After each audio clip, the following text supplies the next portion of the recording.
Yeah. Yeah, this is a beauty. Oh, hey. How you doing, fellas? It's your boy Meta, coming to you from the Metaverse, wrestling representing SPW, Singapore Pro Wrestling, and you're watching Wrestle Geeks. Welcome, everybody. This is Wrestle Geeks ReCaps. Today we are doing AEW. As always, our schedule is Impact recaps every Tuesday morning, AEW Dynamite recaps every Wednesday morning, and New Japan Strong recaps with Tiger Driver Radio on Friday mornings. I am your host, the Geek Trevor Firth. I'm joined with returning Shady Jeff. What up? Glad to be back. And joining us for the first time, we have Joey Reckless. What's up, everybody? Hi, nice to meet you guys. Hope you guys enjoy what I bring to the show. Yeah, man. Sure, I it's will. fun to have new people. Oh, I love the idea of having a giant cast of rotating heads. But starting off with just Dynamite in general, after the Revolution pay-per-view, they had a lot to explain. But each quickly, if you will, like minute each type thing. Trying Revolution overall, how did you feel about it, Joey? I hated it. It was the worst $50 I've ever spent, dude. Like, I loved the tag match and I loved the main event, and that was about it. Everything else I hated. The women's match was a mess. It felt like they kind of got lost and didn't know what to do, and so they just started doing clotheslines and kind of the same moves over and over again. It's just way too long. They could have shaved 5 minutes off of that match easy. It would have been much better. I felt like the battle royal. I hate battle royals with a fiery passion of 1,000 suns. I especially don't like how AEW set this one up. There just wasn't enough spots. It was kind of convoluted, and then all of a sudden, like probably the most integral part of the match, Luchasaurus comes out and starts eliminating people, but half the eliminations you didn't catch on camera. I mean, they were just gone. I agree. They botched the camera spots really bad in that match. And I mean, that's like kind of was like one of the big spots in the match. So in my mind, like that wasn't really so much the wrestler's fault, but that was just production. But I mean, as a viewer, that's all I have to go on. It's camera shots, and was a pretty important thing. And I really wasn't a big fan of the ladder match. I felt like it took way too long to set up the spots that they were doing, and they weren't impressive enough. On one hand, I'm glad that they didn't kill themselves, like normally in a ladder match. But at the same time, there just wasn't enough that I was expecting from a ladder match. It just felt too long, and from my opinion, it was super distracting to have Cody Rhodes in the background, pretending to be hurt, waiting to do his run in, and it was just really distracting because it's hard to sit there in the background, be watching a match, pretending to be hurt at the same time, waiting for your cue to come back in. It's just too long to ask somebody on camera to sell an injury. I didn't like it. And, I thought the main event was fantastic, but 2 matches does not a pay-per-view make, in my opinion. That's fair. Well, for me, in all honesty, I loved it. It was actually the first pay-per-view that I bought in years. So I'll go right into it. I mean, the first match obviously was match of the night. I thought everything was, spot on. They each told a story and all. Like every person told a story in that match. And in my opinion, MJF just keeps getting better and better every time you see that guy. So there is that. And I kind of agree with what you just said. On how, the women's match was, long and drawn out. Because I've seen that happen, quite some time in that pay-per-view. One of the things that I remember mostly was there was a match. I don't remember which one it was, honestly. It might have been like second-ish, maybe, second or third-ish, where the male wrestlers were actually, messing up a little bit and, botching a bit, and it looked like they were just doing stuff over and over again. The Battle Royals, tag team royal there. Yeah, the Battle Royal stuff is where you've seen seen it on mostly. And just the storytelling in there, I didn't quite understand a whole lot, honestly. The whole part where The only story you know, was at the end, in my opinion, was trying Pretty to much. get down to Jungle Boy and Ray Phoenix. In my opinion, that's what it really was about. mhm, I I, agree. I I didn't really yeah, understand why there wasn't more heels present. I don't understand why Santana Ortiz wasn't one of the finalists. Like, there's a lot of problems with that matchup as far as like ring psychology wise. Like, I don't yeah, understand why you put two baby faces in there. I get it; it's a match that maybe people want to see, but mhm, in my mind, that's one thing that I can't complain about. AEW does way too often. They over rely on people just wanting to see a match for the sake of a match, and not Yeah. necessarily having a psychological reason for the match. right. I agree with that. Um, but another match that I've really enjoyed, and the one that I actually was sold on, believe it or not, was the Hardy versus Page match. That match actually sold me to buy the pay-per-view because of the simple fact that something finally different, I mean, you always hear about people, for this title and that title. You never really heard about anybody, facing anybody for their actual paycheck before. So I like the originality of it.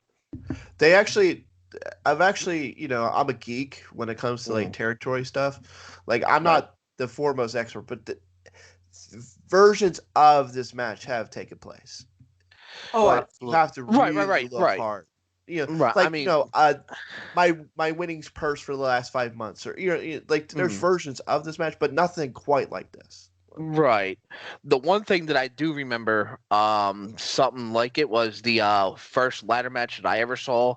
It was between Bret Hart and Brand News Brown in Canada, actually, in Stampede. And at the top of the ladder, there was $10,000, I believe. And Yeah, Bret if you grabs it. remember, was it like one of the Hardy ladder matches for like $10,000 or $100,000 at one point in time too? I can't remember. I think Uh, Impact did that at some Yeah. yeah. point. Maybe. But yeah, Hmm. so you liked that match. See, like for me, like Page drives me crazy because he lies too much on his clotheslines. He hits like 5 different clotheslines in every match. I Right. don't like him.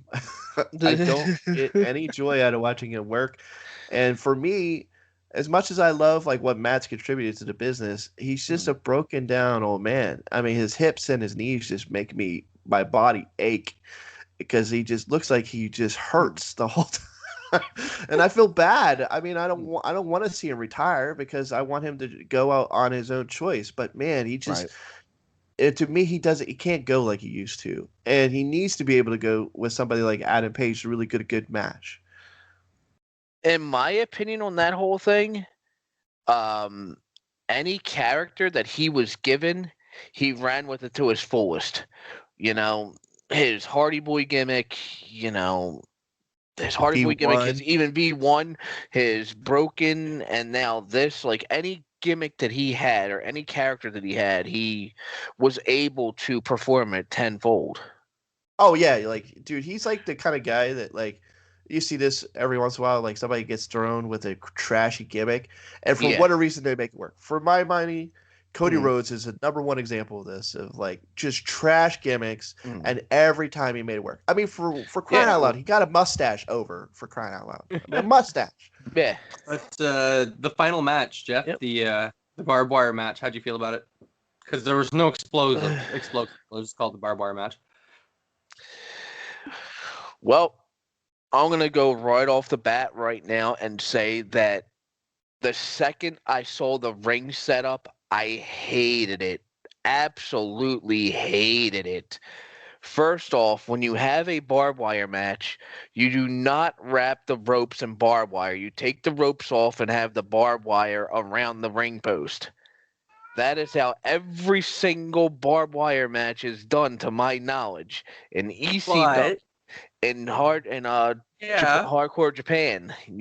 That's I the will give way. one thing in defense to that. Because Okay. they were only barbed wiring 3 sides of the ring, they needed those ropes on the 4th side of the ring And so there's no way to have ropes on only one side of the ring, as you know. I mean, Mick Foley. Because could. the story of the Hold on. match was they were Hold running on. the spots off of that one side. That's why. Yeah, hold on 1 second. Mick Foley, Cactus Jack, Japan.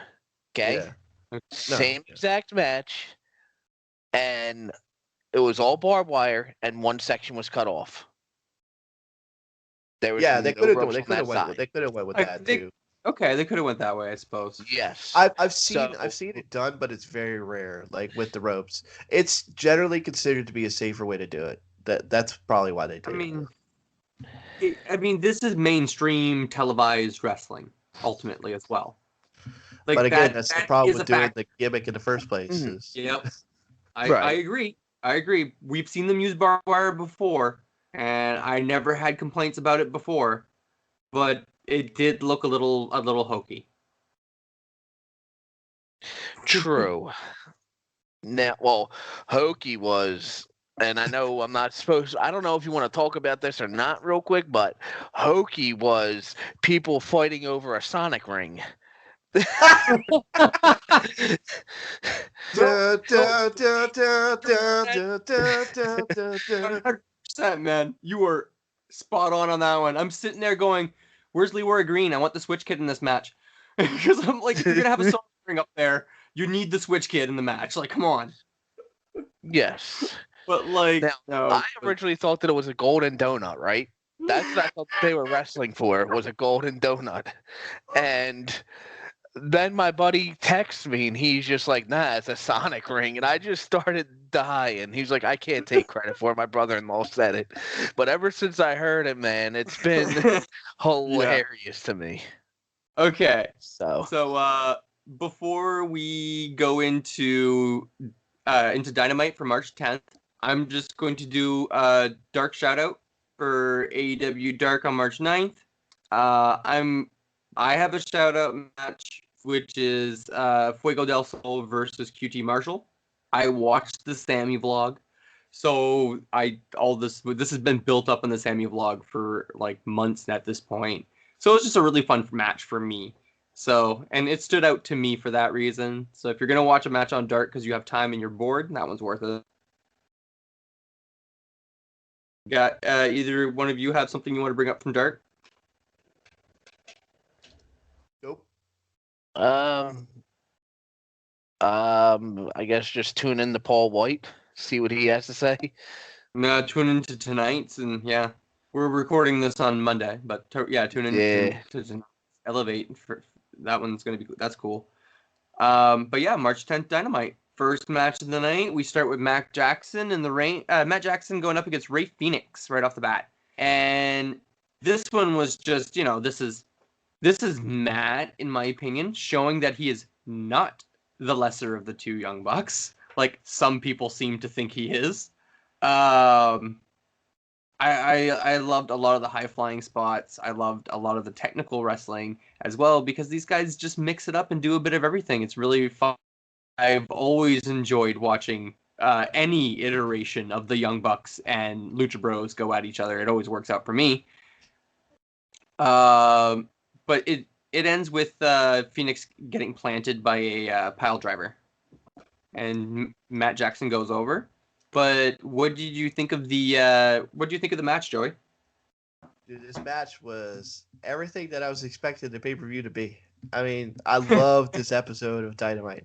This was like the best Dynamite I've watched in a year, and I've been watching for a year. I really loved this episode, and this was like a big reason why I like Matt Jackson. I like him a lot better than Nick. I think he's a much better worker. I think he's smoother.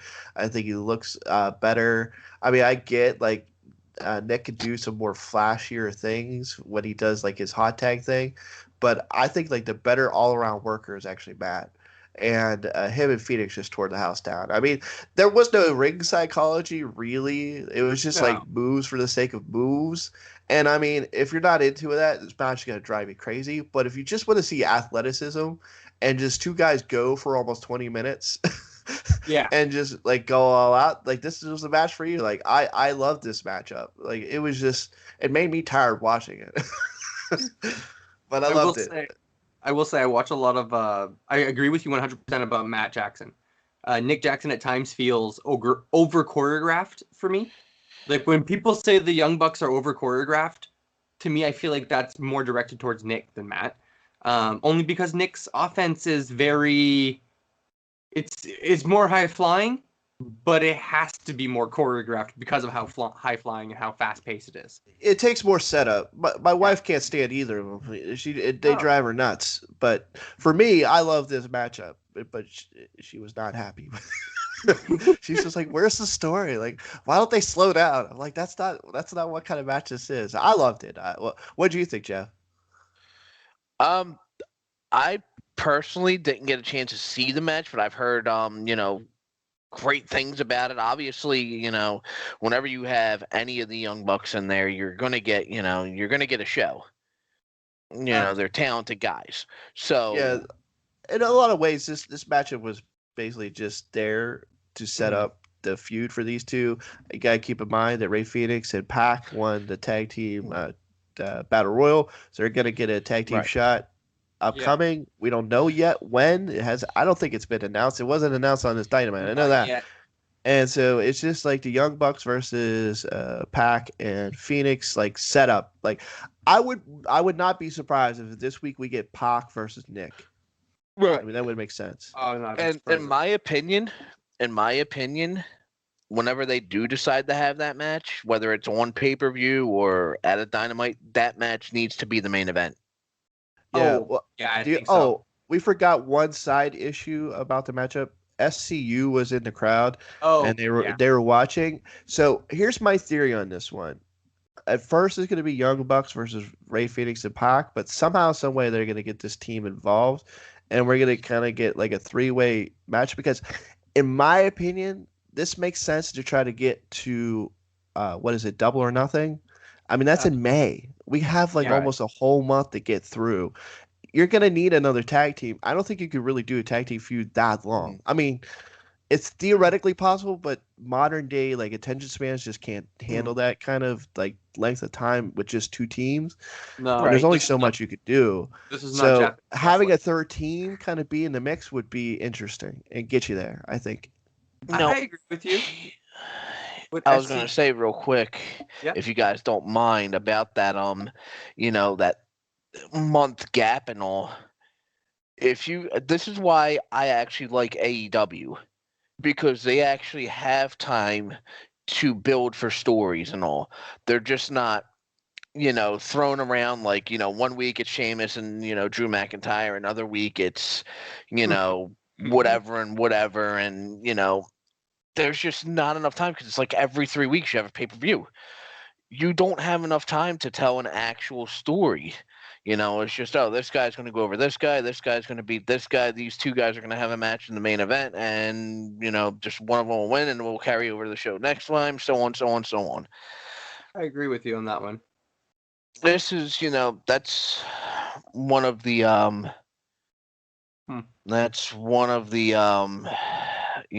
downfalls of having too many pay-per-views, So for them to space it out, it's awesome, because it's almost old school, but still that newish school. Can you remember back in the day, there was only 4 pay-per-views, Royal Rumble, WrestleMania, Survivor Series. I miss those days. Yeah. I mean, that's what AEW is doing right now. Right. And the cool thing about that was, if you've seen, for instance, Hogan comes to town, or Hogan wins the belt, right? He wins it at WrestleMania. They're going to be doing a house show, the very next month in your town. For a fact you're going to be seeing Hogan with the belt and all, and so forth and so forth and so forth. They're able to tell stories and able to build up guys, So with them having that month break, it gives them a little bit of breathing room to actually tell a good story. So but my other thing with that is AEW, as of right now, lately, have trouble telling long-term stories. Sting versus Darby and Taz's team has been a disaster with Oh, that kind of time. that was brutally long. I The mean, match was amazing. it only felt brutally long because it was badly booked. But Yeah. I'm just saying that I haven't seen a lot of in my year of watching AEW. I have not seen a really long story played out really, really well. I hope this is different, but I'm just saying that's why I'm nervous. And I think why they have to include a 13. But I I kind of do think there's a potential disagree for with it that to be kind of big confusing. time. Yes, I kind of disagree with that big time because Moxley and Omega have been telling a story now for a few months, and it's been, that's their draw right there. Well, yeah, but they need more than that, is what he means, I think. I completely agree too. However, He named one story though, like but you have to admit that even that story wasn't perfect. I mean, they kind of let it drop for a couple weeks and then quickly restarted it. right. Like you know what I mean? So I mean, they kind of had to because Moxley took some TV time and Omega was doing all the Impact stuff. Right. I get it, but it wasn't perfect either. It could have been done better. But I get your point. I get your point. Yeah, So I mean, they're what still was learning too, next there, Trevor? Sorry? What was the next segment? Well, the last thing I wanted to say quickly about SCU being involved was just that remember that, the next time they lose, they're done. Yeah. Next time they lose a match, they're breaking up as a tag team. So that's just a little something interesting to keep in mind when it comes to them being involved. Hard for me to take stipulations like that seriously. Right, because here's what could happen too. Doing a good job. Right, but there is that swerve now, and be like, yeah, got to break up now. Kind of be like, all right, well, we quit. 2 weeks from the time they were off and all, see them on Impact fighting over there, wrestling over there. It's No, they said they're possibility. done as SCU completely though, as a tag team. So we'll see though. In all organizations, because they could just be saying that. I mean, they've been a tag team for so long at this point that they might just be ending it because they don't feel like doing it no more. I don't think they No, clarified. fair. So technically, they could do that. I think Jeff's right. Technically, I don't think they clarified that if they lose, no matter what, they're done for a tag team. Period. I think they just said we're done for a tag team. That could mean anything if you want to be a heel.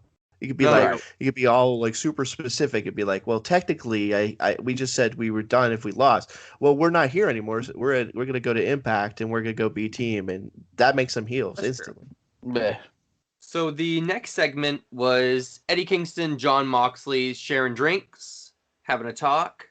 I really liked Kingston. I mean, look, everybody knew it. Everybody was saying it. Let's just get to Wednesday so that Kingston can have a promo and fix everything. And he didn't fix everything, but I mean, he was a good freaking start. I really like how I mean, his explanation about how when he was in jail and giving flashbacks, and I think if you're going to do a PTSD style reference like that, you should go with something a bit more descriptive, maybe, or not do it at all. Personally, but I did enjoy the feedback between him and Moxley about of course, Impact paid for the explosives, and was there an Acme printed on those? And there was some really good banter between the two of them on this, and but ultimately, Kenny, good brothers, if you're gonna flash a weapon, you better use it, is how it ends with Moxley. But Jeff, I mean, do you think the explanations are enough for you for that? It's enough for you to start at least for Eddie Kingston? Now, I feel bad for him. Here's where I'm guessing they're booking now.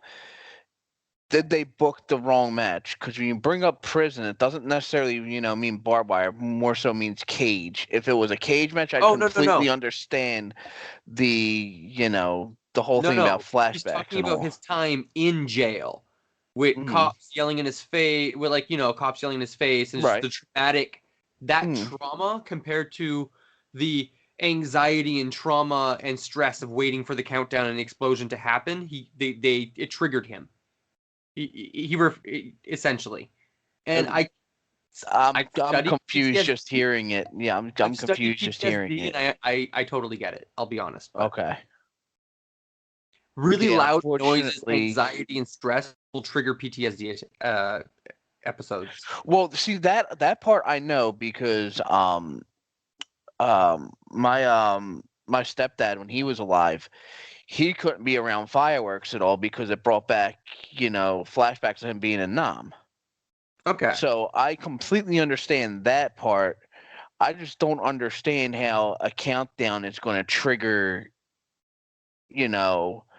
a prison thing, honestly. You know what I mean? Like I don't understand that. To me, it's just that's the source of his PTSD. Okay. He's just saying, this is the source of my PTSD that triggered my PTSD. I mean, that's what it was to me. I'll be honest. I mean, like, other people can take it in a different way. Right. But that's how I feel about it. Joey, what do you think? I listen. I mean, there's only so much you could do to try to spin this. I think it would have been better not to spin it at all. Just come out and be like, dude, we screwed up. But that's not the way they went. They wanted to try to use this as a storyline. My problem with this promo is that Eddie Kingston did build a bridge to kind of get the fans to buy in, but then Moxley sabotaged that bridge. He said that he thought Kenny did it on purpose, that he was actually trying to kill Moxley. You can't have two narratives in one promo. No, and I agree. For me, And, everything did the Kingston same. said went away as soon as Moxley spoke. Like, I felt like they were trying to have both stories at the same time, and it did not work. Yeah, Tony Khan did the exact same thing in Media Scrum. He flip-flopped halfway through the Media Scrum and brought up what do you think we were going to do? Actually blow up the guys? Like, that was the dumbest thing he could have ever said. Well, like, Tony Khan, I respect some of what he does, but he talks too much. Yep. And he's too flippant when he talks sometimes. Yeah. I mean, I have the same problem. I'm way too blunt. I'm way too honest. I get myself in trouble all the time. You just can't be that honest when you're going to be the PR guy. But in my opinion, that's the problem with this promo, is that I came out of it confused. I was like, okay, is it that Omega wanted to blow him up, or is it that Omega was messing with him? Which one is it? I guess this was to try to set up the segment later, but I felt confused. It didn't work for me. Okay, that's fair. Not everybody was sold on this thing, and like I said, I barely give it a pass, to be honest. Mostly because I don't really see what they could have done to fix it myself. For what it's worth, Twitter accepted this. I mean, whatever we want to say, I actually just out of curiosity, I looked up the hashtag, and I just wanted to see fans' live reactions to it because I was interested. I wanted to see what AEW fans said about it, and they liked this. They felt it was enough. If I can chime in real quick about Twitter and all, I don't like that at all because, well, I don't care about Twitter anyway. But here's the thing about Twitter. Okay, if this was Vince's organization, they'd be all over it, regardless what explanation they give him. They'd still be all over them because it's AEW. They're just like, oh, it's okay, it's understandable. Like, I agree with that's you. why I don't do the whole Twitter thing. I'm just saying, for whatever it's worth, I did look it up, and it was predominantly positive. There very few said that they didn't accept this, and it was mostly due to Eddie Kingston. Even places like I've been listening to What Culture, Fightful, a bunch of other people, and a lot of people in media have accepted it, and that matters more to me. I'll be honest. Which I didn't think would be the case. I thought the media would be much more stubborn. I don't buy it. Like, I'm sorry. Like, when you screw up that big, there's just no explanation. I don't care how much you try to spin it. I'm a worker, man. Like, you can't work. I get it. Right. So next match of the night was Cody Rhodes against Seth Gargis. Sorry. Who is this guy? Like, I've never heard of this guy before in my life. I've never even seen him on Dark or anything either. Like Supposedly There he's he been is. on Dark before, but I don't recall seeing him in any match listings. He's Me got neither. impressive size. I'll give him that. But man, that was an awfully big guy just to come out here and get just drawled. Yeah, and this was a throwaway squash match for me. What really like the match doesn't matter. What matters is the promo that came after it. Yeah, but I hate Because like matches that are just there just to set up something different. just It to set up drives me something else nuts. that I agree. I agree. There should have like it should at least be a real match if you're gonna do that. Yeah, but see, like I don't like that either. Like my one problem with is like since COVID started with like AEW is like way too much do they rely on people running out of the crowd to attack somebody. They do That's that true. almost 3 or 4 times a show sometimes. That's too much. That's too much. It's just it's not a viable storyline starter at this point because everybody does it. Yeah. And in this case, this as soon as the match ended, at first I was kind of like felt ripped off, but then I was like, there's got to be something more to it. Sure enough, there was. Why don't you explain to him what was next? I'll shut up. So our camera cuts to the Spanish commentary, and which really I was like, oh right, commentary tables from other languages could totally have wrestlers sit in. Duh. Why did that never occur to me? But I feel like an asshole for that one.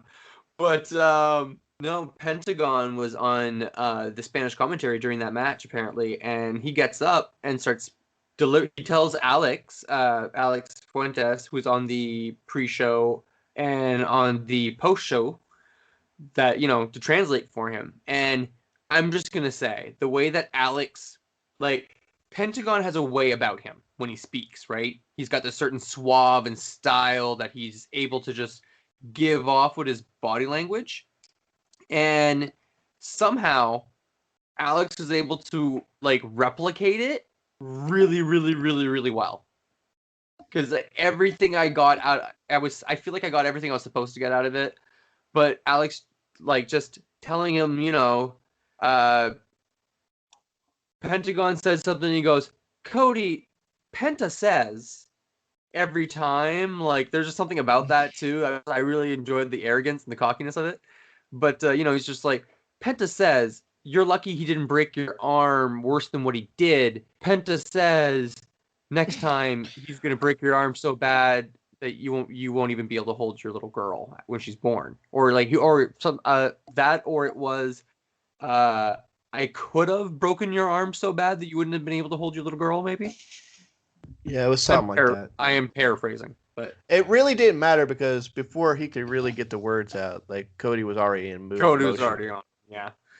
Yeah. Which, yeah, of course he was. But I mean, like, yeah, I agree with you. It's never fun when someone just gets like used in a little throwaway segment to set up something bigger. But if you're gonna do it, I like this because he didn't have Pentagon come out and attack him or anything like that. So this was at least a different way to get there. I'm just surprised it's next week. I'm surprised that they built this up literally just for next week. I agree. I thought it'd be more build than this. Maybe the match something will happen and the feud will continue on. We'll see. That's what I guessed on my podcast that I did for this too. Okay. That this is purely just a setup for something longer term, but we won't know until next week. Really, I mean, this could theoretically just be for one time thing. Because my big problem with this is awesome, cool, but you have a problem now. You have the Lucha Brothers, like the Lucha, this team. One's a babyface and the other one's portraying a heel. It's a bit of a problem. Yeah, that's the thing about Phoenix and Penta, about like just the Lucha Bros. One of them is such a babyface and one of them is such a heel. But Jeff, the idea of Pentagon coming off the Spanish announce table and like giving this whole awesome promo in Spanish and having Alex translate, how do you feel about it? It's smart. In my opinion, it's very smart. Especially because of in fact, that's old school heel style stuff. Yeah. I mean, real old school. I mean, I remember Ultimo Dragon promos with Sonny Ono translating for him.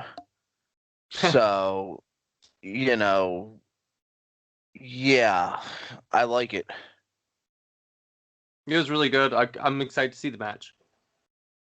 Do you remember any of those promos, Joey? Like, especially like when Ultimo Dragon would be like getting ready to face like Mysterio or Dean Malenko, especially Dean Malenko, because if he would have lost to Malenko, Malenko would have won all his titles. Yeah, like I mean, there's been a lot of wrestlers that have used like a manager to kind of like do something like this, like especially like there was a few like things. If you watch like old house shows on like the network or whatever for like Madison Square Garden, you'll see like Bobby the Brain Heenan or something like Yeah. do something similar to this, like where like they're kind of distracting the other wrestler while the other wrestler's kind of getting the jump on them or something like. Right. There's different versions of it. Yeah, it was very old school. But I mean, like that's what I like about AEW is there's like a little bit of new school and a little bit of old school. I wish there was a little bit more old school, but like it's a decent enough mix. Yeah, I mean, I like the mix a lot myself. So our next segment is just Chuck Taylor and Orange Cassidy in an arcade. I'm not even sure if Orange Cassidy is awake when he's sitting at the wheel at first, but Chuck Taylor challenges Miro and Kip Sabian to what is essentially, instead of a parking lot brawl, it's going to be an arcade brawl. So there's kind of a bunch of arcade machines and pinball machines and stuff, from what I can imagine, surrounding them to beat them on, and that's going to be so much fun. And then Orange Cassidy right at the end is just like, gets up super serious, whips off the glasses, and he's just like, we're going to break you. And I love it when Orange Cassidy gets serious because it's so rare. Dude, like it's so much more money, dude. Like I get it. Like his whole thing is the chill thing. I know. But dude, when he does do this, it sparks off the TV. And to be fair, if he was always like this, then it wouldn't stand out. So I get it. Yep. But for me, please let this be the end. I'm begging, my good Lord, please let this be the blow up. What I don't like is the other stipulation, which you didn't mention, which is that if they lose, then Chuck is his manservant for life, basically. Which, I mean, I'm sorry, but you know what the finish is going to be as soon as they announce a stip like that. Yes, for a fact that best friends are going to win. Right. Now, after they win, I would love to see them in the title picture. I agree. That'd be cool. I mean, Orange isn't doing anything else. I'd rather see him. I'd rather see him and Darby go for the TNT. To be honest, that's good. Orange Cassidy's wow. Actually, but like, I really honestly think Darby's gonna end up dropping the belt to Scorpio during their feud, and you need baby faces that are unoccupied, that are TNT level, and I think Orange Cassidy would be a perfect opponent for Scorpio as well. Yeah. So I mean, I don't know if that I could see that going that direction, putting them into the title picture. But there's so many other tag teams, Jeff. Like, who would like? Do you really think like 8 other tag teams deserve that shot ahead of them? They just got thrown together just because one guy got hurt. It's true. Right. True. But yeah, I'm excited to see the arcade aspect of the match anyway. I think that's just going to be over the top and just the right amount of stupidity for AEW. I only like it if every time one of them breaks, no matter how hurt like Miro or Kip are, they freak out because it's like a video game destroyed. Yeah.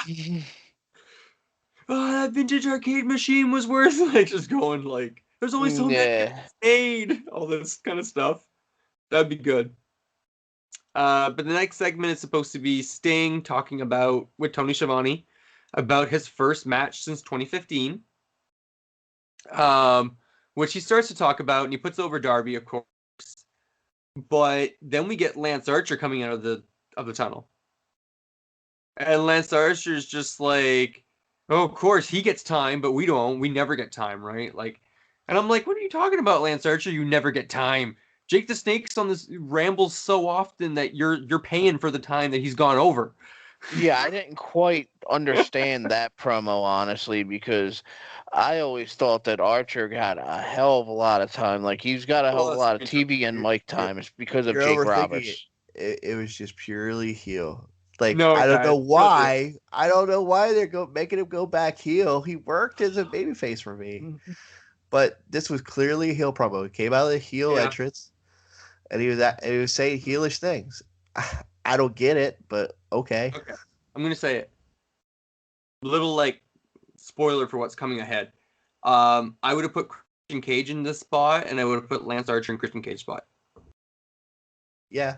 I Personally. for me, like, if you want to critique AEW, sometimes it's the delineation of heel versus face. Young Bucks are a mess from week to week for long spaces. Kenny Omega sometimes like isn't consistently the consistent heel he needs to be. Mm-hmm. And this is another example of like Archer was a heel. Out of nowhere, he just slowly turns babyface. And then you're kind of like, well, why is Jake still coming out with him? And then all of a sudden, like, now we're going to get it like a heel. I can only assume that Sting specifically asked for him. That's the only thing. That's the only thing I can like rationalize my head around. That would make some sense. True. But when it comes to faces and heels, I'm a little bit more of a new school fan when it comes to that stuff. I'll be honest. I don't think you need a face and a heel for, say, it's okay. I think if you commit to your character, you know your character well enough, then you can have a three-dimensional, fully fleshed out character that would just do what this person would do in this situation. Doesn't matter, face, heel, whatever. Depending who you are fighting, like I love the Moxley versus Pac match back in the day, a few years ago, because that was a heel versus another heel, but Moxley didn't give a fuck about anything back then, and Pac just only cared about winning and wanted to win super bad. So that's what caused the feud between the two of them. Right. I lost my shit when people were bitching at Brandy, who was a heel at the time, but she came out to protect Cody when Brody Lee showed up. And people were like, "Meh, she's a heel. She can't do that." It's her fucking husband, you idiots. She's a fully three-dimensional person. Like, she's not just a two-dimensional. Comic book characters are more fleshed out than this now. Come on. Yeah. I know, man, but I'm traditional. Like, dude, I get it. I remember WrestleMania 3. I get it, but I think there's some room to expand for better storytelling. Personally, I just don't think Mike time is a reason. no, Mike time is not a reason to do it. But I'm just, that's my little 2 cents about heel and face in modern day wrestling. I think we're gonna have to agree to disagree. That's fine. That's wrestling, dude. That's wrestling. I but agree with a lot of people. Like, another big story coming out of this AEW Dynamite was the next segment. It was not great. Not great. All Ego Ethan Page versus Lee Johnson with QT Marshall. That's the next match we got, right, guys? Yep. Yes, I believe so. No, I'll admit the Sting and Jake the Snake and Lance Archer thing was just a mess. I don't think there's anything else we can really say about it. Well, the big problem with this matchup with Ethan Page is that they played a basketball audio for some reason. I don't know. The official story was that supposedly TNT's audio bled over. For whatever reason, they were recording a basketball game, and somehow the lines got crossed somehow. It was not an AEW production. It was TNT. It was on TNT's side. They owned up to it and admitted it was not on AEW's. It's still a massive problem. It still happens. Coming out of Sunday. I mean, honestly, I thought that they were recording in the same building. Honestly, I thought the game was in the same building. I thought maybe there was like a basketball game like right next door, and it was just so loud it was carrying it. Because you got to remember, this place is open air. Yeah, right. So theoretically, if there was something close enough, if it was loud enough, it might bleed over. But then it got louder and louder and louder. I was like, no, something's up. Not right. Yeah. But you know, fair. Like, if you had to have something like this happen, this was the worst Dynamite for it to happen. Because you already had one production snafu, you have a really embarrassing production snafu. And a lot of people's critique was, why not go to commercial break, try to fix it, instead of going through the match. They They did go could. to commercial break, and they still were not able to fix it. So apparently, this issue was Yeah. severe. I'll I be don't think that honest. would have did them any favors, and it would have I been watched it jarring. without personal fight, so But I mean, I wouldn't have noticed that. Is all I didn't know they went to commercial during the match because I don't get them. But is all I'm saying. oh yeah, well we do, and they did. They went commercial, and I was hoping that when we got back that the sound would be gone, but it was not. And you know what was interesting about the sound? Not to make it the whole thing about the sound, but the sound started with a buzzer, which would be like the signifying for like the start of a quarter break, and then the horn sounded again, and the audio stopped. So it was, for whatever reason, audio of a whole quarter break. I didn't understand that either. That was like weird phenomenon for me as well. Like, I was so confused by this. It was not good, and it was super distracting. I could not enjoy the matchup. I felt bad for Ethan Page because he went out there to try to have a really good match with Lee Johnson, and it just was super distracting. The announcers were impossible to hear. And I just I could not imagine. I mean, I'm crap in the ring myself.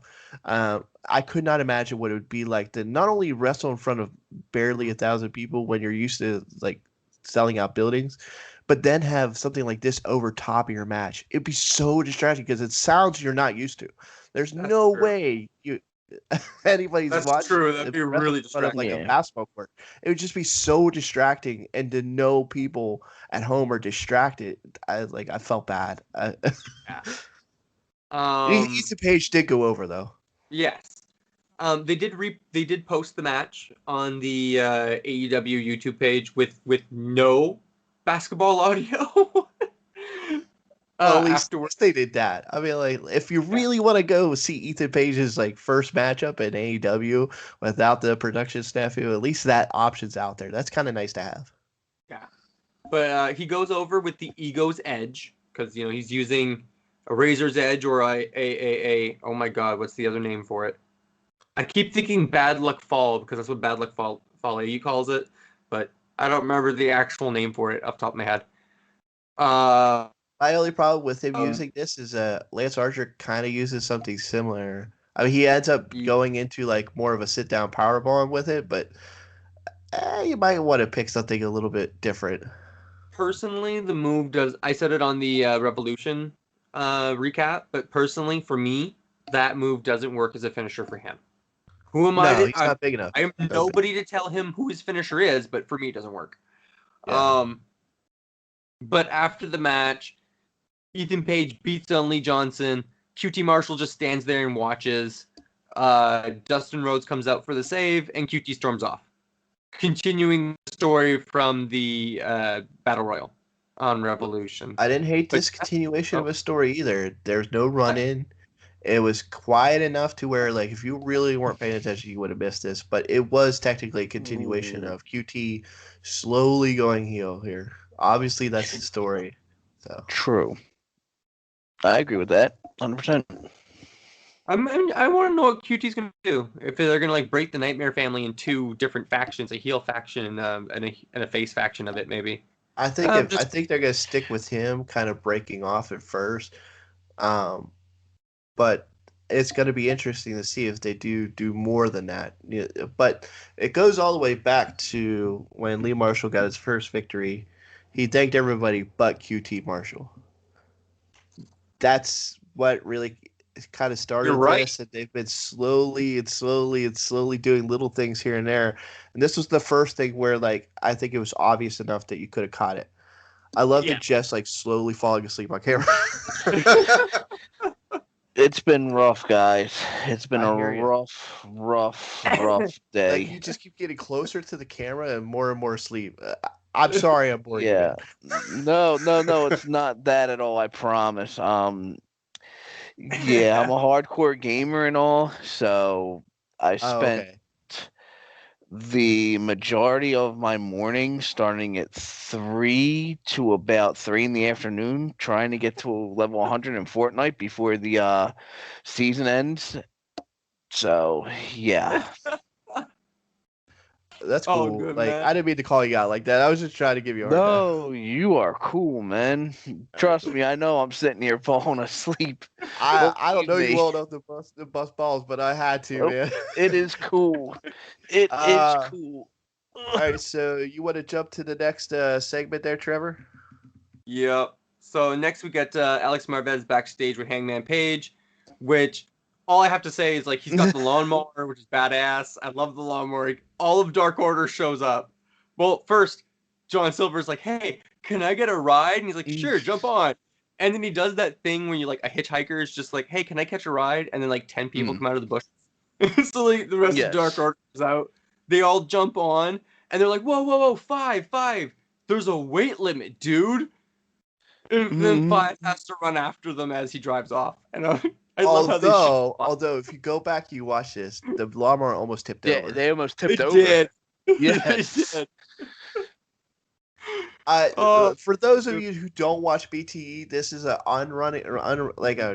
run-on joke where Five is never included for some odd reason. I don't get it because I don't watch BTE, but that's what this was.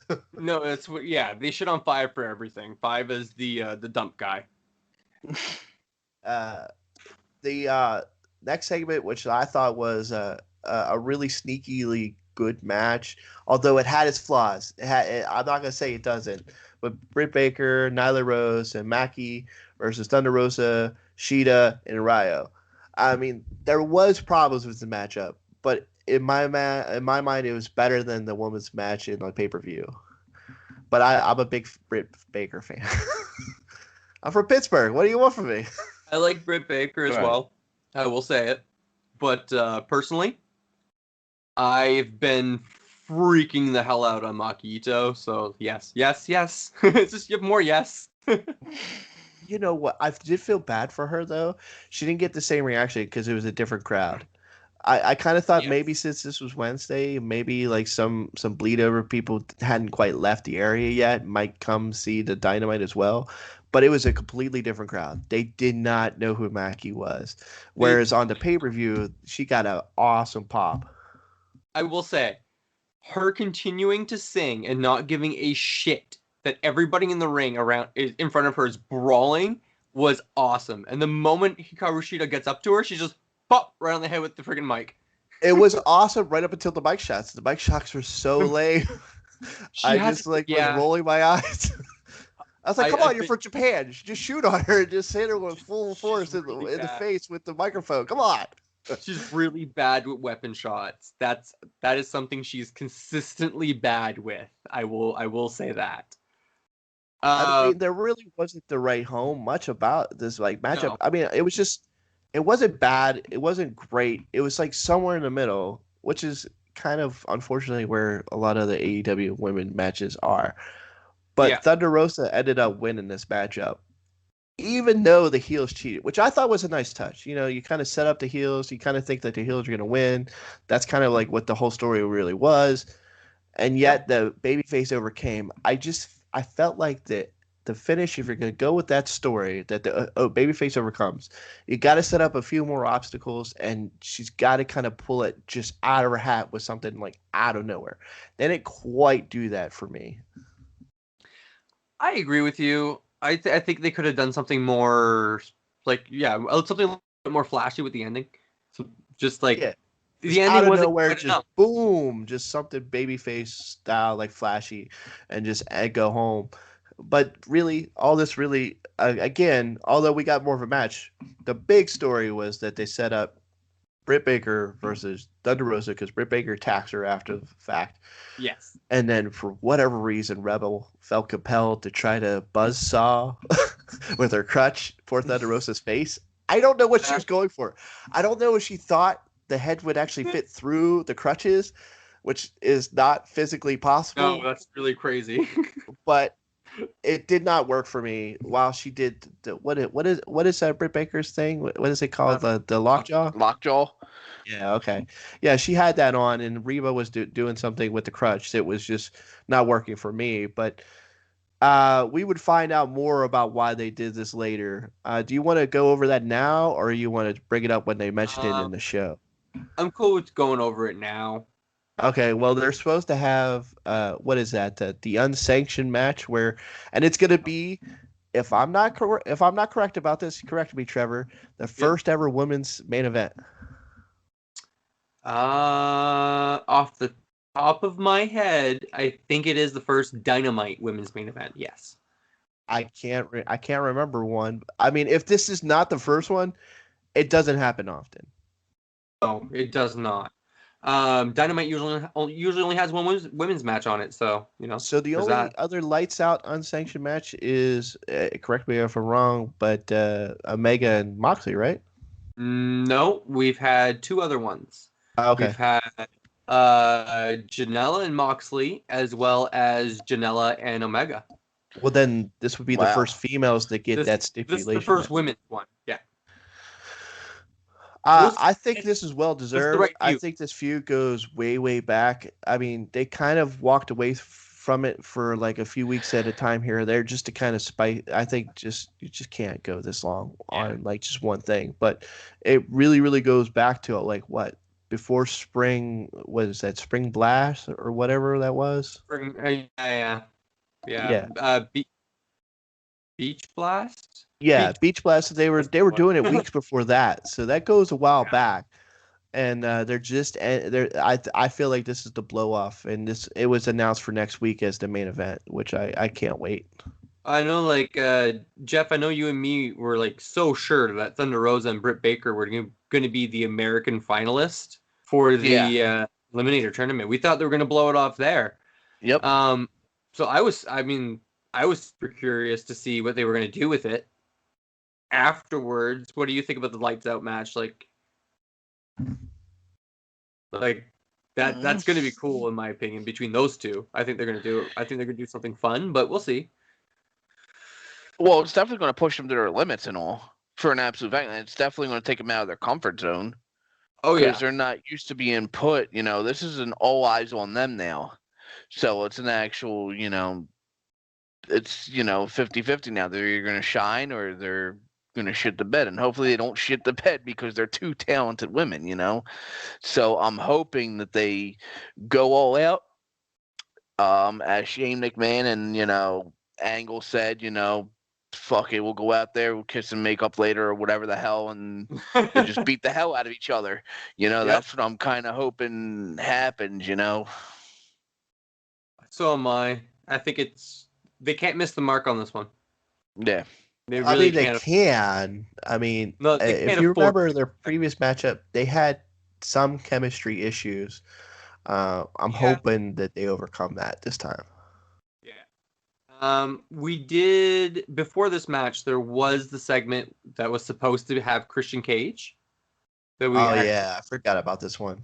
The Kenny Omega comes out, cuts a promo, and this is where it was from Omega's viewpoint. And basically, the tease of this promo was basically that Omega and Callis actually did mean to have this not go off to embarrass Moxley, but they didn't flat out admit that. The whole point is they said it could be possibly, but the way that they were positioning it, you're supposed to infer that they absolutely did actually cause this, and they're just not going to admit it, which is a total heel move. Again, this is my thing, is like, why not just have one consistent story throughout the whole show? Why did you have to have Moxley say he did it on purpose? I guess this is what I had to bring up. I guess the only reason they had Moxley say that is to maybe have an inch of doubt so that Omega can basically confirm that he did actually mean to do this. Yeah. I will admit I loved everything when it came to them making fun of Eddie Kingston. Oh, reminded him what it was like to be behind bars. Poor little Eddie. Like the whole 69 was a bit much, though. 69 position was great. They're like, look, like Eddie Kingston comes out to the ring, right? And they're like, oh my god! They start the timer. They're like, no, oh my god! And Omega is just like, quick, Don, 69 me, and he throws himself on his back in the middle of the ring, and Don just jumps on top of him, and I lost my shit. But if you notice, Don didn't actually put his head at first in the 69 position. Omega forced him into it. Yep. Omega's like, no, we're doing this.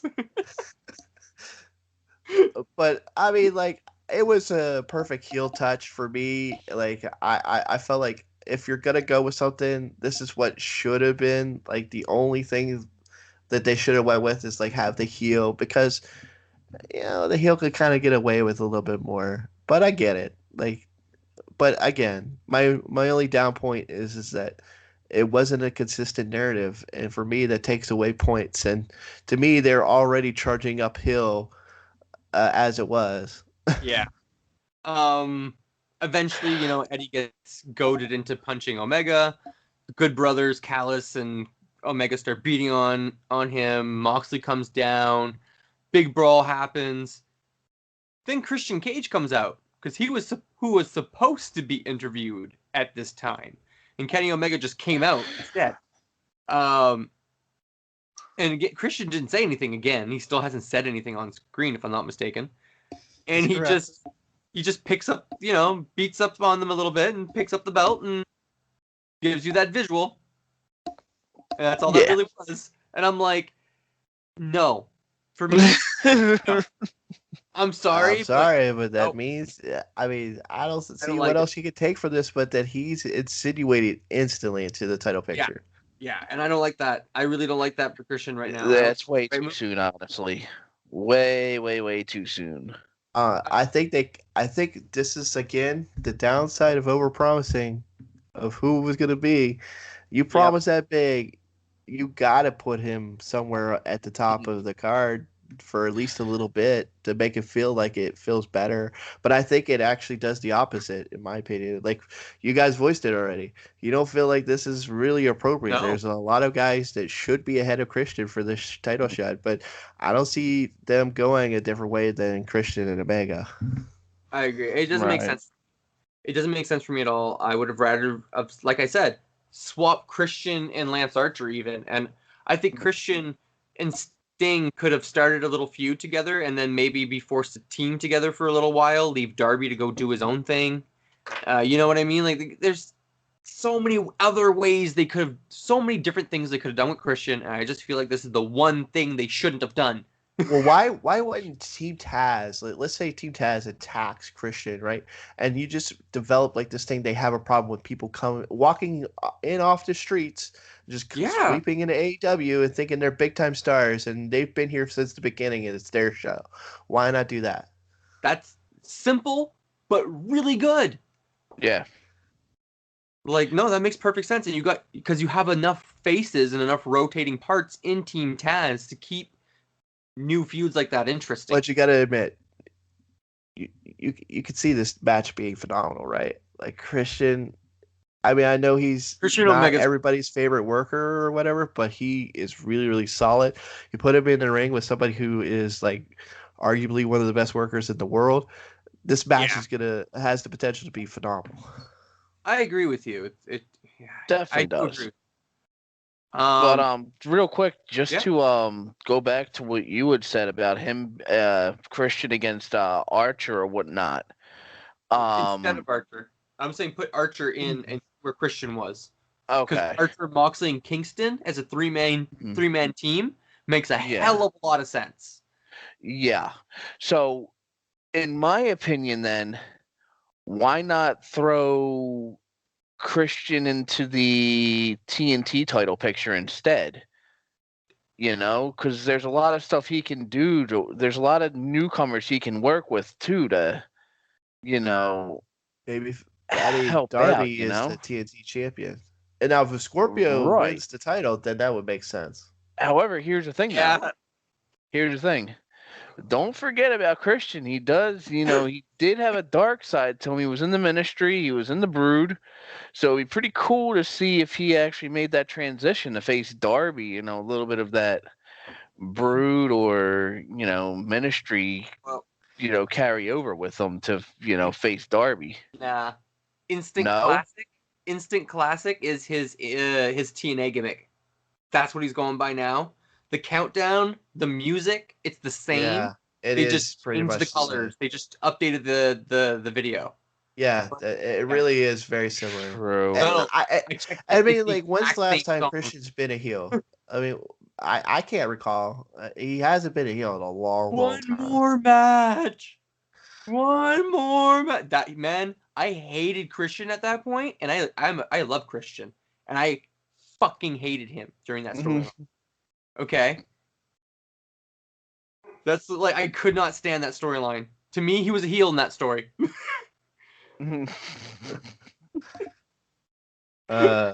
Sorry about flipping that segment, because here's what it was: is like they promoted Cage.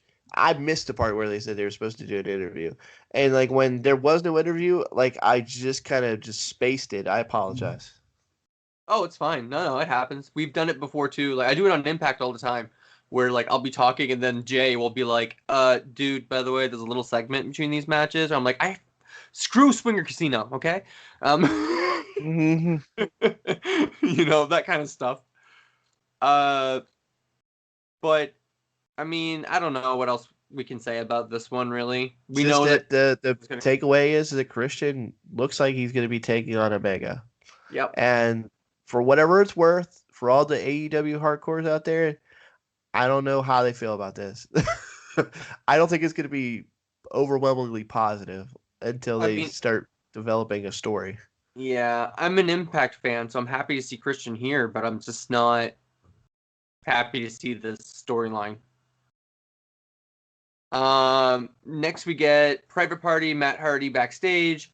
Matt Hardy's doing this weird thing where he's just eating grapes to cope with his loss. It was weird. It was weird. I really liked it on BTE. I'll be honest. Like on BTE, Private Party is talking to him, and he's just standing there, just eating. As they're talking, he's completely blank faced, and then when they're like, "Matt, are you okay?" He goes, "These grapes are really good. You want one?" Like that's... I lost. That was good. But he's bringing in Butcher, Blade, and Bunny because they're no longer with Kingston. So they're just jumping ship to the Matt Hardy brand, I guess. And Private Party is not happy with this. Like for me, like this was like one of those things that I get it. Like Butcher, Blade have nothing else to do, but there's so many problems with this. This is like their third group in like what, a couple months, and there's no story. You don't get like the satisfaction of like them like confronting Kingston and be like, "What are you doing?" Like why not have like at least a mini feud, and then have them jump over to Hardy? Yeah. Two, it doesn't make sense. Okay, if you're gonna build a client list, right? Theoretically speaking, why not have a tag team? Why not have a woman? Why not have like a male? That way you could go after all the belts at the same time. But instead, you're going to have a second tag team that just very confusing. The only explanation I can think of for this is that technically Matt Hardy's a heel. So what is more like just shady like agent guy than hiring a client that does the very same thing you do and be like, "What's the problem, bro? I don't understand why you're mad." That is one of the most funny, shady things that, it fits his character in that sense. But it's Dark Order, right? He needs the numbers. That's the way I see it. He's going up against Dark Order and Hangman for revenge. He needs the numbers. I know. That's the only thing I can think of. It would have worked better if he would have recruited somebody for the TNT heavyweight and then the women's division. That would have given him 5 right there. So I keep saying that they need a faction that is just designed each person to go for a title. And if they were consistent to what he promised, technically they threw angels like through a table. They should have written them off the TV, and that way you eliminate them one by one. Then you wouldn't need to formulate a faction just to get like to do this storyline. That's true. But going into what was the main event match, we got the TNT title defense between Darby Allin and Scorpio Sky. And man, I was disappointed, to be honest, that the Face of the Revolution ladder match was happening the next Dynamite. I was like, that feels wasted. You have so much time. They could have drawn it out for a few weeks and built up a really good story between these two.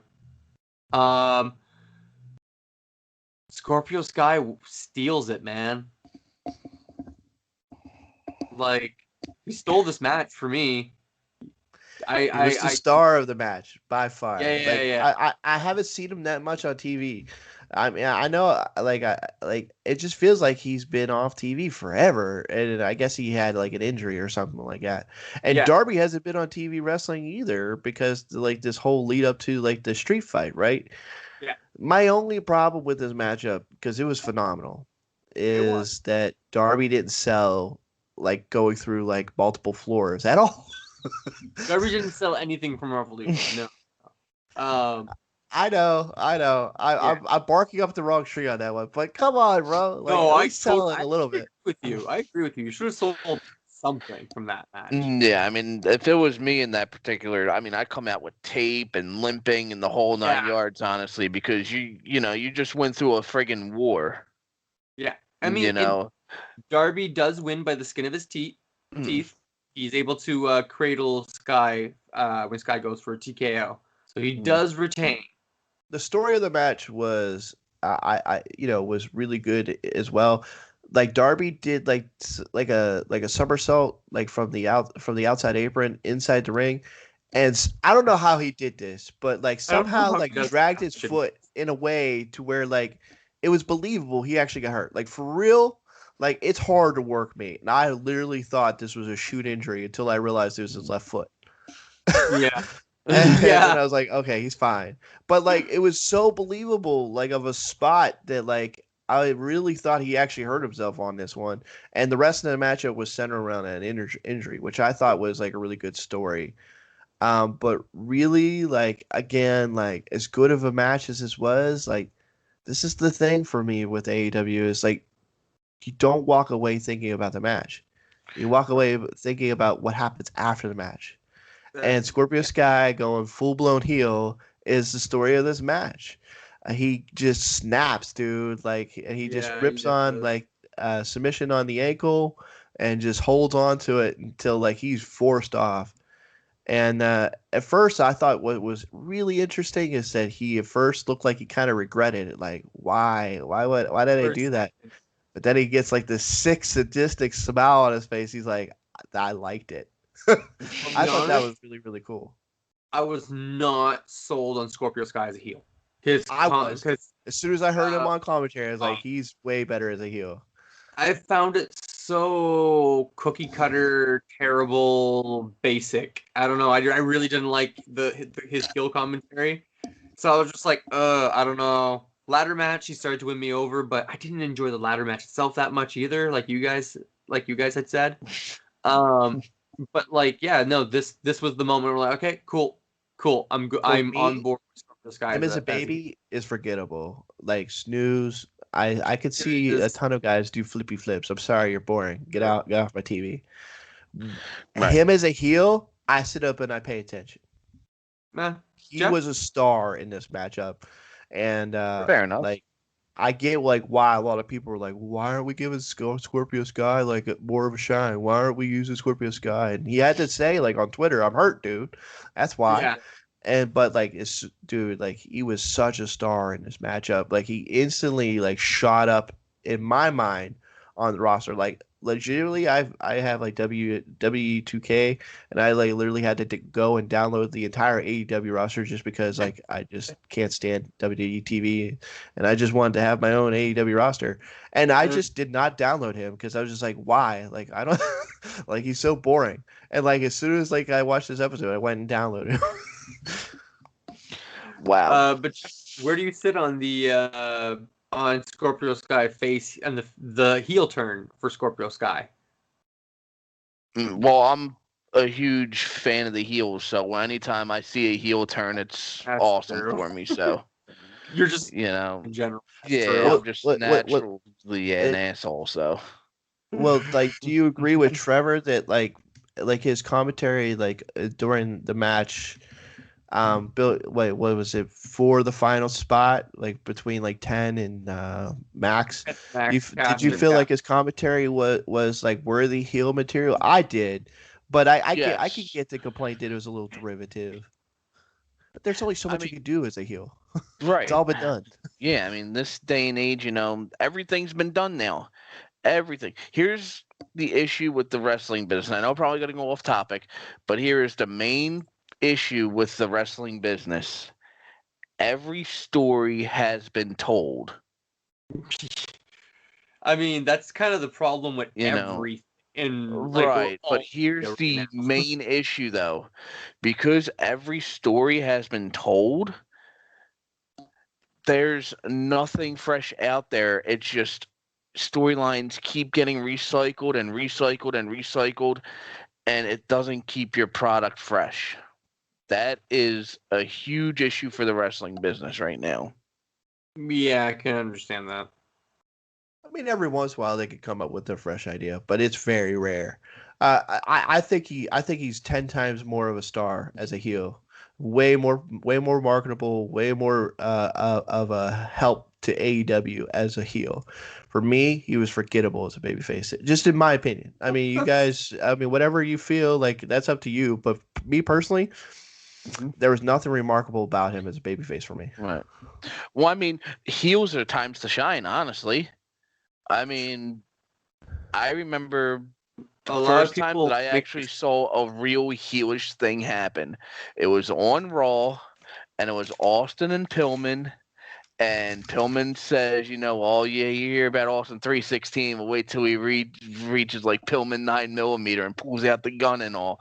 Like, that was the first real heel thing that I've ever seen in pro wrestling. It's just like, wow, okay. Because it gets you talking, and everyone's always trying to reach that, heel status and all. So that's my opinion on it. I suppose true. Joe, you want to take us through the last segment, the Inner Circle War Council? In my opinion, like this is why AEW this week of AEW Dynamite was just the best show ever. Yes. Yes. I agree. Inner Circle comes out for the War Council, and they get right to it, man. This is technically the main event, folks. An interview.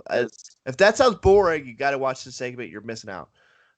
Jericho's talking. He says, we've just been off. We've been just losing left and right. And to be fair, like from a certain aspect, I don't think Hager's lost a match, but I mean, Ortiz or Santana aren't doing so hot. Sammy's off TV. Jericho and MJF are coming off of a loss. So, I mean, it kind of worked. And he said, well, maybe we need to add a new member. And MJF steps up. He says, well, maybe we need to get rid of one. And you're like, oh, here we go. Like, we've been talking about this. Like, every expert in the history of the world is like, MJF's turning heel. I'm like, no crap. Like, duh. Everybody knows this was going to happen. And, like, everybody knew what was – you're like, you know what's going to happen. And for me, like, dude, I was buzzing for this because I was like, okay, here we go. Here we go. And then Sammy's music hit. You're like, wait, what? What? Nobody called that. Like, and that's, like, for me, like, after the fact – instantly reminded me of in my defense, I knew Sammy was going to be involved. I knew Sammy was going to be involved somehow, some way. I did. I thought I saw that coming a mile away. So when he came out, I was like, okay, this is about to get interesting. So Sammy comes out. He says, Jericho, you got to see this. And Jericho's just like, shut up. You're gone. You're dead to us. Be quiet. And he said, no. Hear me. I got something to show you. And of course, it's a videotape. MJF saying he's going to kick Jericho out. Duh. And they said we cut back to the ring, and Jericho just realizes, oh crap, I'm in trouble. And here they come. They come standing forward, and then Jericho just does one of these winks, and they all turn on MJF, and I was like, ah! Yeah. Marking out big time. I was like, here we go. Nobody called this. I was on, dude. I was like so excited, and like so like you're like, well, they got to be baby faces at this point, right? Like that's all I could think about. I was like, this is just going to be phenomenal. And then sure enough, they're like, we're going to give you an old style Inner Circle beatdown. And the crowd starts chanting, beat down, beat down. Yeah. Dude, like awesome. And dude, like, and then like MJF was just phenomenal. Okay. Like I wish I could be this good of a heel. I try my best, and I could do okay, but MJF is far superior to me as a heel than I'll ever be. That's why I said in the opening the show, the guy gets better each time you see him. It's incredible. Wow. At first, I thought he was overhyped. At first, I thought people were just really like hardcore AEW marks. But once I started to get to see this guy week in and week out, dude's phenomenal. He never breaks character. He always heel. Yep. And so he does a super beg off, just phenomenal beg off. He even starts to cry. Right. Yeah, which is awesome. And then like he's like, listen, I never intended to take over the inner circle. You're like, dude, like we just got you on videotape saying you're gonna take over the inner circle. What are you talking about? He's like, I've been making my own. Lights go out. I start losing my mind again. I'm like, oh my God, what's gonna happen? And that's when the Attitude Era style segment gets better.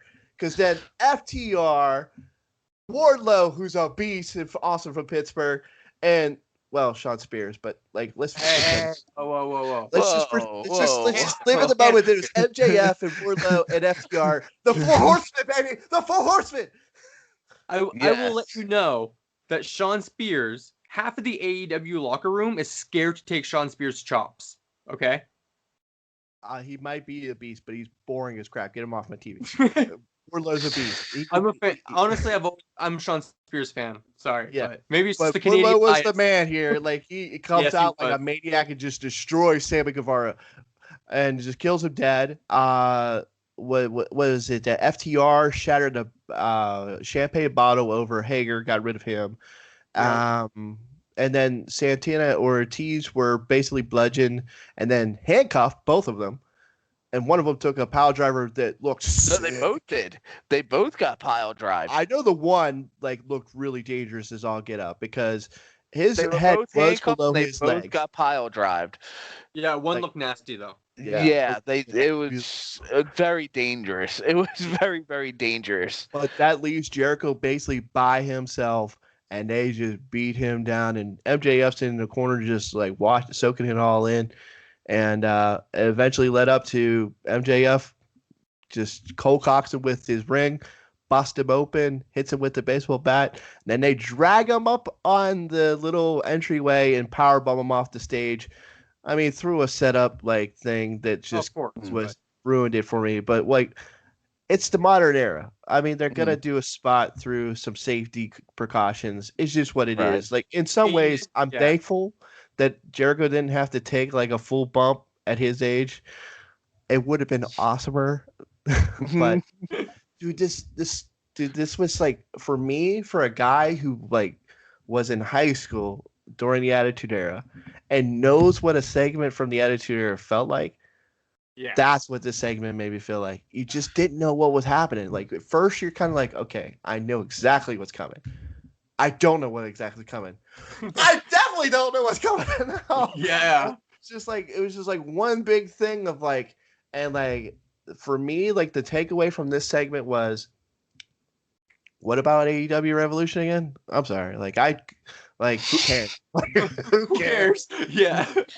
And then Yep. like my only thing is like I can't help but to just think about what's next. Of course, this is gonna be a big feud. I think it's gonna be pretty drawn out. I would be shocked if they didn't get this to the pay-per-view. Same. Can they do War Games, or does WWE own the name? It's called, They own the name. They own have the name. names, but they can technically still do their own style of it. They were going to. It was going to be called Blood and Guts, remember? Okay, so like they would have to call it something different, though, right? Yes. Well, yeah, they're going to call it Blood and Guts. Because that's what the match, we got the Stadium Stampede. Blood and Guts was supposed to be a War Game style match. And it got canceled because they didn't have a crowd. This has got to be it. That's got to be Right? it. Right? Yep. But I agree. the only thing that makes me doubt that though isn't the next pay-per-view still taking place at Daly's Place? They announced that already. It's taking a place at Daly's Place. You're right. Unless they go to the third pay-per-view of like Full Gear, which is going to be like towards the end of the year. Really far away. That's way too So- far away. Let me ask you: now that we know that there's a new Four Horsemen out there, right? That's Do the way you I see? care. Do you see Arn turning on Cody to go with them? Yes. Yeah. Okay, good. Arn Good. already gave Good. blessing for a new Good. I horse. actually also think good. they're going to bring in Ric Flair. Like, even if it's just a one-time thing of just like having all four horsemen there, Just to I endorse know, like, Just to endorse it. dude, I don't care. Go find him. Like the other guy, Barry Windham, find them and just have the four horsemen be like, listen, they're back. It's not going to be us, but it's going to be this guys. Because tell me, what better setup? Wardlow's the perfect size guy. FTR is a perfect example of like what the enforcers were, like Tully and Arn. They are like the modern era version, and MJF is like as close as you can get to Ric Flair. Absolutely, I agree with you 100%. You know, and then Sean Spears just being added for like that extra henchman like person. You know, just allied with them. If there's an issue, you can count on them. I'll admit it. Somebody's got to take a pin when the faction has to lose, and I'm not afraid to say that Sean Spears fits that for this faction. Technically speaking, if you guys remember, Conrad Thompson owns the name Four Horsemen. He owns the copyright, so they can use that name. Right. If he lets them. Horsemen. I think they're just going to be the Horsemen. Period. I think they're going to drop the 4 and just be the Horsemen. I mean, I would be surprised if they changed the name, but it's got to be something around that, in my opinion. I think if they drop the 4, enough fans would accept it. A lot of AEW fans are not fans that grew up with the original or really any version of the Horsemen, so. But who cares? Like you can kind of recast it, right? Like you can like for the people who get it, the people who are excited about it, they're excited about it. But for the people who aren't, like, it's your opportunity to do a new thing and make it feel fresh and new. And you could go old school and have that come out and like, dude, that's what they did tonight. They gave an old fashioned Four Horsemen beatdown. If there was more people in that crowd would have been way hotter at that. And the fact that there was 1,000 people there, they were still pretty hot. Don't get me wrong, but I'm just saying, like, imagine if that was like a full crowd. Yeah. Dude, it would have been near riot levels of heat. I agreed. But what did you guys think? Like, did you guys feel like I don't know if you guys watched during the Attitude Era. I did. I was in high school. Trevor, you're probably a little young. I know Jeff. I'm in my 30s, but okay. So did you guys feel like this was like straight out of the Attitude Era? Did I feel that? I did not feel as if it was out of the Attitude Era because I pick up on small things. Like, for instance, the handcuff spot was genius because it was paying homage to Dusty Rhodes, because one of their first attacks, they attacked Dusty Rhodes in the parking lot and handcuffed him to his car, and neighbors around the building thought that he was really getting beat up, so they actually called the police and real cops showed up. And we're just like, what's going on here? Shit. Oh yeah, you're talking about NWA, like way back in the day. Yes. So that's why I enjoyed the segment a lot. Now, Attitude Era wise, when the lights went out, I'm thinking, all right, Sabu, coming out facing Taz kind of like thing, or, somewhere along those lines, just, like a surprising thing, or Sandman coming out to help out Tommy Dreamer, or Just Incredible getting ready to attack Tommy Dreamer. You just don't know, like, something like that. So whenever the lights go out, I go to ECW. Yeah. However, with this segment alone, all my emotions were wrapped up because Tony says that's where he gets it from. So yeah. So with that being said, the way this was played out and all, it actually felt like, I felt like I was a kid again, honestly. It's just like, all right, what's going to happen next week? It gave me something to look forward to, finally.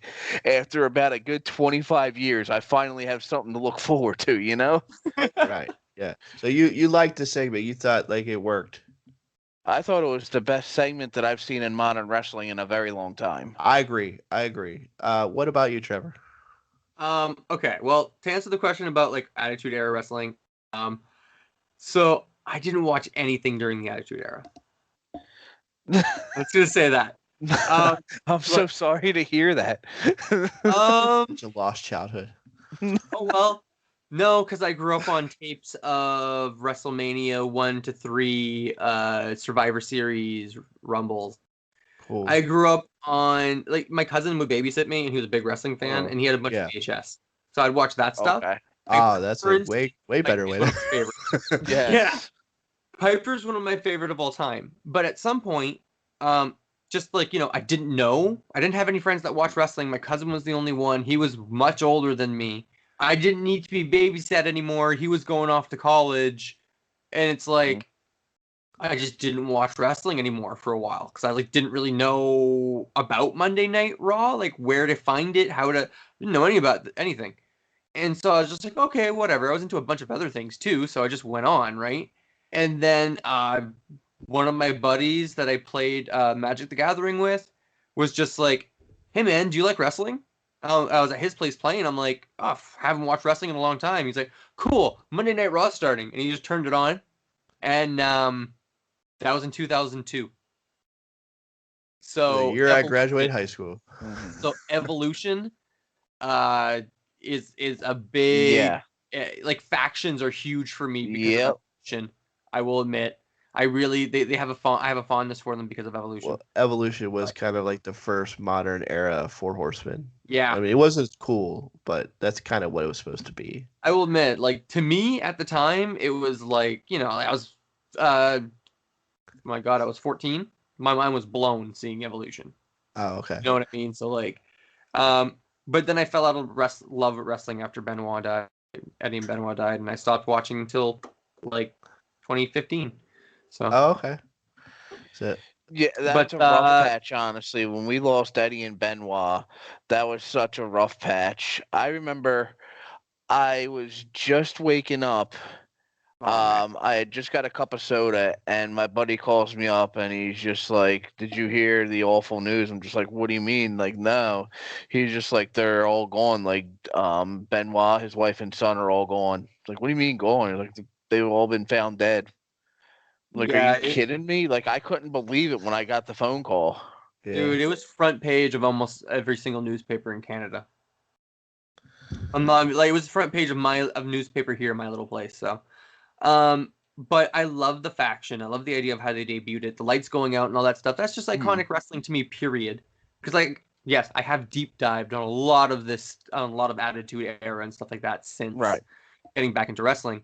So yeah, I agree with you. That definitely had some Attitude Era feels. I definitely, you definitely see Tony Khan's inspiration from ECW, 100%. But I just love big factions because I'm also a New Japan fan, and I also watch New Japan, and that's completely faction based. So like you were saying, having a person for every belt, more belts their faction has, the more power they have within the promotion in my mind. You know what I mean? The more shots they get the call. So yeah, no, I love this kind of stuff. To me, they just need to add a woman. Like Kelly Klein, please. Can I have Kelly Klein as part of this faction? I can't think of anybody else better. Penelope Ford, how about? No, she's with Kip Sabian, and I don't want Kip Sabian in here. You can't separate them. You don't need Kip Sabian. Can we make it Ty Conti because she's hot, man? Just please. I like her with Dark Order. I'll be honest, but if it doesn't work, I like Dark Order. Sorry. I don't get it. I never have gotten it. I don't get the Canada. I think I'm just. I think I'm buying Canadians, dude. For me, this made the show. Like, there was good matches. Don't get me wrong, too. I think Darby and Scorpio, and the beginning match was phenomenal. This is what I was hoping I got out of the pay-per-view. This is the thing that will drive some AEW fans nuts. The problem with always trying to do your best every week is sometimes the free TV is just going to be better than a pay-per-view could possibly be. Yeah. And this is one of those times where free TV was better than the pay-per-view by far. If just you were by one try segment to make too. up for this, instead of making all the apologies or they're trying to alter the story, for me they should have just stuck with this and be like, what was that? What? Yeah, like I said, just that one segment alone blew their pay-per-view out of the water. Despite again the Bucks and Jericho and MJF, being match of the night for the pay-per-view and all, that one segment at the very end of Dynamite was their that's as Vince would call it, that's drawing money. Like Can I talk about what I drawer, hope they do to follow this up? Can I talk about this a little bit? I didn't do this on Yes. my podcast, but I want to throw We're my going idea out there. We're going a little long, so I'm gonna Uh, just gonna be wrapping it up though. Okay, This last Inner thing Circle Okay. wrap it up. goes away for like a couple weeks, and just one segment out of the next 2 weeks have the new faction come out and just beat the crap out of whoever's in the ring, like they did tonight, and that's Yeah, all they I do like for the that. next 2 weeks, Mhm. and then have the third week they come out to beat the person down, and Inner Circle come out of the crowd on both sides of the ring and just finally get their comeuppance, and then like you have 3 weeks of TV right there. That's really Yeah. good. That could work. Absolutely. Absolutely 100%. Now, Uh, after that, because in my opinion, the biggest faction with the numbers out right now is Dark Order. So, do you see Dark Order, stepping up to the Horsemen if the Inner Circle can't get the job done? Or No, because they announced that yeah. there's going to be that tag match between Matt Hardy, Private Party, and Butcher and Blade with I think it was not the Dark Order, but they're obviously going to that. That's where Yeah, they're going next with They're that. building right? to it. But I mean, do you see, if the Horsemen, let's say that's It their would money be making, yeah, it would that's be their money awesome making. if Matt Hardy paid him to Yes. do it. That'd be good. I mean, But yeah, I'm no, sorry. I just wanted to kind of throw something like what is important. I think we got to like at least say this before we head off the show. The follow up is just as important as this Oh, segment. yeah. As brilliant as this segment was, the follow up's way Yeah. more. they gotta 100% stick to agree. the landing. They gotta stick Yes. to the landing on this one. So Joey, thank you very much for joining us. Jeff, great to have you Yes. back. Man. Absolutely. You guys will be hearing me back every week now. Get Awesome. some sleep, bro. Yeah, I'm definitely gonna. The second we're done with this, I'm going right to bed. No pass and go, no collecting $200 straight to the pillow and blanket. Like, share, subscribe, everybody. Please leave comments down below. Let us know what you thought of MJF's faction. Let us know what you thought of Scorpio Sky as a heel or a face, maybe. And have a good one. Peace, everyone.